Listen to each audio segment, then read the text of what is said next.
അദ്ദേഹത്തിന് പെട്ടെന്ന് കിട്ടിയ ഒരു ഒരു സ്വീകാര്യത, അദ്ദേഹത്തിന് കിട്ടിയ പദവി എന്ന് വെച്ചാൽ ചെറിയ വകുപ്പല്ലല്ലോ. സാധാരണ ഈ പുതുതായിട്ട് മന്ത്രിമാരാകുന്ന ഡിവൈഎഫ്ഐക്കാർക്ക് കൊടുക്കുന്ന സ്പോർട്സ്, യുവജനക്ഷേമം പോലുള്ള മന്ത്രി വകുപ്പുകളാണ്.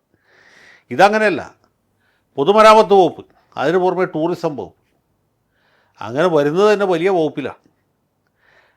മറ്റ് മന്ത്രിമാരാണെങ്കിൽ താരതമ്യേന അപ്രാപ്തരും കാര്യശേഷി കുറഞ്ഞവരുമാണ് എന്നവർ ഈ 5 കൊല്ലം കൊണ്ട് മിക്കവാറും തെളിയിച്ചു.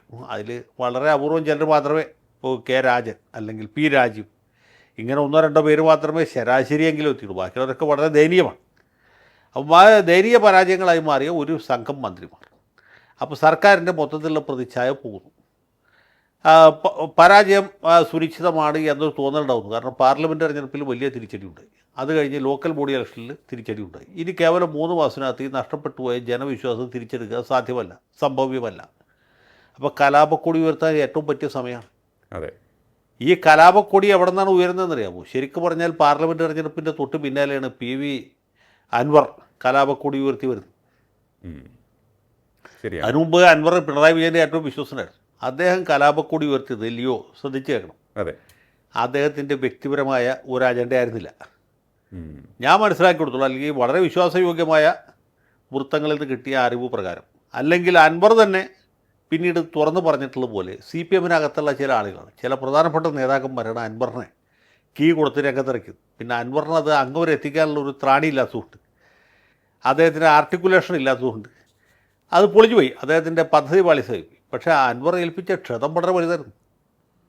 ഈ കേരളത്തിലെ പോലീസിനെ കുറിച്ച് അത് സംഘി പോലീസാണ്, RSS ആണ് നിയന്ത്രിക്കുന്നത്, പിണറായി വിജയൻ തന്നെ RSSൻ്റെ ഏജൻ്റാണെന്നൊക്കെ പറഞ്ഞ് ഈ ന്യൂനപക്ഷ സമുദായക്കാർക്കിടയിൽ പൊതുവിലും മുസ്ലിം ന്യൂനപക്ഷത്തിൻ്റെ ഇടയ്ക്ക് പ്രത്യേകിച്ചും LDFൻ്റെ പ്രതിച്ഛായ കളങ്കം വരുത്തുന്നതിൽ ഏറ്റവും വലിയ പങ്ക് വഹിച്ച ആൾ ഈ PV അൻവറാണ്. അൻവർ UDFിലേക്ക് പോകുന്നു, അവിടുത്തെ വല്ല പ്രശ്നങ്ങളൊക്കെ വരണ്ടായി. അത് കഴിഞ്ഞ് നിലമ്പൂർ ഉപതെരഞ്ഞെടുപ്പ് നടക്കുന്നു, അവിടെ ത്രികോണ മത്സരം ഉണ്ടായിട്ട് പോലും LDF സ്ഥാനാർത്ഥി തോൽക്കും. അത് കഴിഞ്ഞിട്ടാണ് ലോക്കൽ ബോഡി ഇലക്ഷനിലേക്ക് പോകുന്നത്. അപ്പോൾ ഇതിനിടയ്ക്കുള്ള സമയത്ത് സംഭവിക്കുന്നതെന്ന് വെച്ചാൽ ഇപ്പോൾ ഐഷ പോറ്റിയെ പോലെ അസംതൃപ്തരായി നിൽക്കുന്ന മാർക്സിസ്റ്റ് നേതാക്കൾ, മുൻ MLA-മാർ, അവരൊക്കെ പരസ്യമായിട്ട് രംഗത്ത് വരാൻ തുടങ്ങി. ഇത് അറിയപ്പെടുന്ന ആളാണ് ഐഷ പോറ്റി, അല്ലെങ്കിൽ അറിയപ്പെടുന്ന ആളാണ് അൻവർ. അറിയപ്പെടാത്ത എത്രയോ ആളുകൾ. PS രാജേന്ദ്രൻ എന്ന് പറഞ്ഞ മുൻ ദേവികുളം MLA, അങ്ങനെ വലിയ ഹൈ പ്രൊഫൈലുള്ള ആളൊന്നുമല്ല, പട്ടികവർഗ്ഗക്കാർക്ക് അല്ലെങ്കിൽ പട്ടികജാതിക്കാർക്ക് സംവരണം ചെയ്ത തമിഴ് ന്യൂനപക്ഷക്കാരനായ ഒരു മനുഷ്യൻ. ഒരു തവണ ജില്ലാ പഞ്ചായത്ത് പ്രസിഡൻ്റായിരുന്നു, 3 തവണ MLA ആയിരുന്നു. ആ മനുഷ്യൻ പെട്ടെന്ന് ഒരു ദിവസം റിവോൾട്ട് ചെയ്ത് പുറത്തു വരികയാണ്.